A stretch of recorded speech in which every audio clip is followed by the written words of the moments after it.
Hello दोस्त, RRC group D Kolkata का schedule आ चुका है। टेंटेटिव रूप से 15/2 से सीसीए और पीडब्ल्यूडी कैंडिडेट का। हालांकि रिजल्ट अब सभी आरआरसी में आएगा, जैसा कि आपने सिकंदराबाद में देख लिया है साउथ सेंट्रल रेलवे का। वहाँ कटअप में यूआर का 2.5 नंबर, ओबीसी का 5 नंबर, एससी का 5 नंबर, एसटी का 7 नंबर और 10.5 नंबर ईडब्ल्यूएस का बढ़ा है। यानी उसके हिसाब से अगर यहाँ देखें, अभी तो पीटी हुआ नहीं है, पीटी अभी चलेगा आजकल में, तो अब उसके बाद हम पूरा फाइनल एनालिसिस करेंगे। लेकिन हमें पीटी तक जो कैंडिडेट हैं उनसे लमसम आइडिया आपको लग जाएगा कि आरआरसी कोलकाता ईआर में क्या होने वाला है। कंप्लीट और बिल्कुल रियल एनालिसिस, कोई किसी का कॉपी नहीं, कोई पेपर कटिंग नहीं। कितना बढ़ेगा यूआर और ओबीसी तो आपको पता ही चल जाएगा। ईडब्ल्यूएस और एससी एसटी उसी के बीच में रहेंगे, जो यूआर का और वर्तमान कटअप इनका है उसके हिसाब से। तो चलिए एक बार देखते हैं ऊपर में। अगर ऊपर में देखें इससे वेबसाइट के डिटेल के ऊपर से, तो वेबसाइट पे हमें जाना पड़ेगा। तो पीडीएफ अगर कोई चाहता है तो www.railwayLP वेबसाइट पे अवेलेबल है, ई बुक और पीडीएफ के रूप में सभी आरआरसी का अलग अलग। लेकिन उससे पहले हमें वेबसाइट पे चलेंगे। कोलकाता पे तो दिखेगा क्या, तो कोलकाता के वेबसाइट पे जानेंगे तो अभी के अभी अपडेट आया है, कल शाम में अपडेट लगा था, नोटिस फॉर डॉक्यूमेंट वेरिफिकेशन। और इसमें 2 पार्ट है, एक तो नोटिस है और दूसरा एनेक्स ए है, जो जो डॉक्यूमेंट चाहिए वो वाला नीचे यहाँ पे है। तो दोनों डाउनलोड कर लेंगे और दोनों डाउनलोड करके पहले आपको दिखा देते हैं, समझते हैं। पहले ये डॉक्यूमेंट वेरिफिकेशन के लिए जो दिया है 27 तारीख का, ये टेंटेटिव डेट दे दिया है 15 से। बोला है कि आप रेडी रहिए सारा कंडीशन के हिसाब से, क्योंकि आपका पीटी था नहीं और डॉक्यूमेंट वेरिफिकेशन का डिटेल इंस्ट्रक्शन एनेक्सर ए में है जो नीचे वाला था। तो एनेक्सर ए भी हम डाउनलोड कर लेते हैं। तो 15 तारीख से टेंटेटिव है, तैयार रहिए। पीडब्ल्यूडी और सीसीए कैंडिडेट, उसके बाद नॉर्मल कैंडिडेट का होगा। तो नॉर्मल कैंडिडेट का भी पीटी हो रहा है, उनका भी पीटी चालू होगा आजकल से, तब उसके बाद आएगा। इसमें आपको सब कुछ केयरफुल लिखने के लिए ले लिया है, तो पढ़ लीजिएगा, आपको ज़्यादा इशू नहीं होना चाहिए। बाकी क्या क्या डॉक्यूमेंट चाहिए, क्या हिस्ट्री चाहिए, डीबी का कॉल लेटर का अपर पार्ट चाहिए वगैरह वगैरह, सब कुछ हमने बात कर रखा है। अगर कोई डॉक्यूमेंट में कोई इशू है तो आरआरबी ही आपको बताएगा। और सबसे ज़्यादा जो मोस्ट इम्पॉर्टेंट है वीवीआई डॉक्यूमेंट है ना, ये वाला डॉक्यूमेंट है, ये वाला आप ज़रूर रखिएगा। ये 6 डॉक्यूमेंट आप ज़रूर रखेंगे। जो वीवीआई है आपका सीबीडी का part, pan card, voter card, 8 photocopy, कई जगह 3 ही लिखता है, इसलिए आप ज़्यादा रखिएगा। Original copy of marksheet, certificate वगैरह सब, ओबीसी एससी कास्ट सर्टिफिकेट जो भी है सारा ये करके आप रखेंगे। और एनसीबीटी सीसीए के लिए रखेंगे तो आप तैयार रहेंगे। और पीडब्ल्यूडी कैंडिडेट अपना मेडिकल रिपोर्ट जो होती है उनका ओएच है, बीएच है, एमडी है, उसके लिए आपकी सारा डॉक्यूमेंट रख के तैयार रहेंगे। लेकिन अभी इस चीज़ों से हमारा आगे बढ़ना है कि अब क्या होगा यहाँ पे एक्सपेक्टेड। तो मैंने सिकंदराबाद का कटअप बनाया था साउथ सेंट्रल रेलवे का, बिल्कुल 95% मैच कर गया, जो मुझे भी उम्मीद इतनी नहीं थी। हम अनुमान हमेशा करते हैं कि अनुमान 60 से 70 मिल जाएगा, लेकिन 60 से 70 के साथ अगर आपके पास डाटा मिल गया तो ये बढ़ेगा ही, इससे ये तो लग रहा था। लेकिन हमें भी अनुमान नहीं था कि 99% तक मैच करेगा। तो चलिए कोई बात नहीं, 95-99 मैच करना अलग बात है, लेकिन हमें कंसेप्ट जानना ज़रूरी है। कंसेप्ट अगर जान गए तो आगे आप बढ़ सकते हैं कहीं भी। यहाँ का कटअप आप पहले देख लीजिएगा। मैं बिना कंसेप्ट का यहाँ पे आपको बता दूं कि ये कटअप ऑफिशियल है और कटअप नॉर्मलाइजेशन में सिकंदराबाद का दिया है। उम्मीद है कि बाकी जगह ऐसे भी देगा।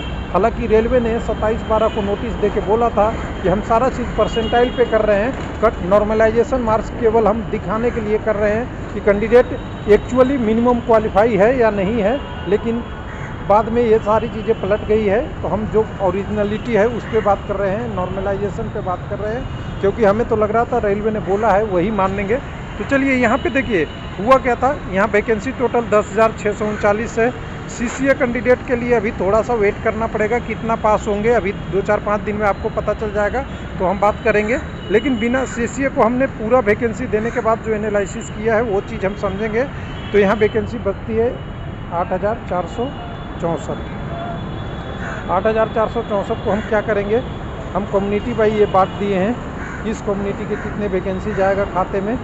ये यूआर है 3500 के आसपास, एससी का 1280, एसटी के लिए 659-60, ये घटाने के बाद है सीसीए वैकेंसी। अगर ओबीसी की बात करेंगे तो ये 2099 2100 और ईडब्ल्यूएस की बात करेंगे तो करीब करीब 870 सीटें।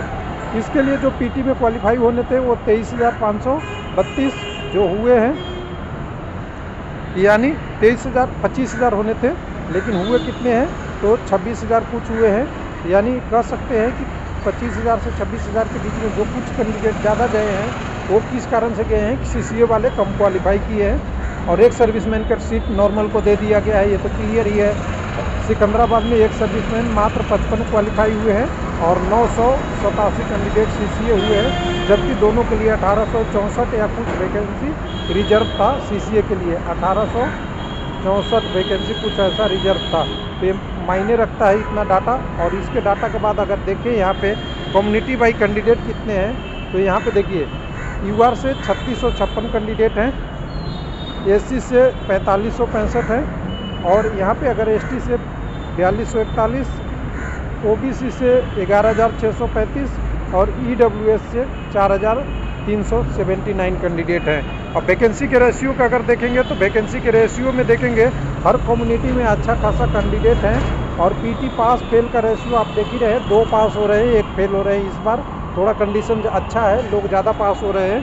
तो ये अगर ज़्यादा पास हो जाते हैं तो क्या पड़ेगा अंतर सिंपल सी बात है, कितनी भी पास करेंगे तो अब यहाँ पे 2 का रेशियो से तो ज़्यादा नहीं होगा, यानी 2:1 के रेशियो पे हम एनालिसिस अगर देखते हैं तो यूआर में तो हमें दिखता है कैंडिडेट 2 करीब 0.35 पर पोस्ट के लिए, लेकिन यूआर में सभी कम्युनिटी के कैंडिडेट आते हैं जो टॉपर रहते हैं, जिनका नंबर ज़्यादा रहता है वो आ जाते हैं। और यहाँ पे अगर बात करेंगे तो अब यहाँ पे 69 चला गया है, जबकि वहाँ जहाँ बात कर रहे हैं सिकंदराबाद का तो वहाँ तो 58 ही कटअप था, तो वहाँ तो बढ़ना तय था। तो ये 70 है, 79 है, लेकिन अभी भी हम कहेंगे कि 2-3 नंबर तो बढ़ेगा, क्योंकि अभी कैंडिडेट बहुत ज़्यादा है। डेंसिटी भी ठीक ठाक है। और डेंसिटी के बाद अगर देखेंगे तो ऊपर से अगर यहाँ से देखेंगे तो 79 से ये 79 यानी 70 है करीब, ये 72-73 हो सकता है, 72 या 73 इसके समथिंग में हो सकता है। अभी यहाँ पे एग्जैक्ट मार्जिन नहीं लेके चलेंगे, लेकिन यहाँ अगर देखेंगे ये वाला कटअप करीब जो 65.69 है 70 के आसपास होता हुआ दिखेगा, और ये सभी आरआरसी में दिखेगा। यही नहीं, यानी ओबीसी का कटअप जो वर्तमान यूआर का है, मैंने यही कंसेप्ट शुरू से बोला था, और जब देखेंगे एग्जैक्ट तो यही आएगा। बाकी ईडब्ल्यूएस का 50 गया है जो बहुत कम है, इस 70 से 20 नंबर कम है। तो इनका कटअप इन दोनों के बीच में ही कहीं रहेगा, यानी बीच में ना 69 जाएगा ना 50 पे होगा, यानी इसके बीच में कहीं होगा। हो सकता है 60 पे हो जाए, हो सकता है 55 पे हो जाए, 54 पे हो जाए, या हो सकता है 62 भी चले जाए। इसी के बीच में कहीं ना कहीं घूमता हुआ मिलेगा। उसी तरह ये दोनों कटअप है, ये दोनों कटअप इसी के बीच में मिलेंगे। जो 48 है, 48 वाला 55-56 के ऊपर में ही जाएगा, और ये 58 है ऑलरेडी 60 के प्लस में जाएगा, ये मेरा अनुमान है। हालांकि पीटी अभी आने दीजिए, फिर कितना कैंडिडेट क्वालिफाई करते हैं थोड़ा सा और डिटेल एनालिसिस करेंगे। थैंक यू, धन्यवाद।